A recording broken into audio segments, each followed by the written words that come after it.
You know, allergies are a modern invention, like depression or schizophrenia. Because once upon a time, we let nature reign, and it weeded out the sick and the weak from our gene pool. It kept us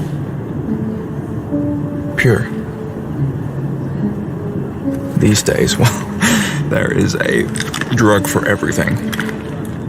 Yet suddenly the whole population is now sick. And the sick have created so much violence and suffering that a person has to hop on a plane and pay a small fortune to take pictures with anthropomorphic animals just to keep himself sane. All because we tell the nice stewardess a little boy shouldn't have any Miss Petunia's peanuts. And perhaps he should, because he is the poison.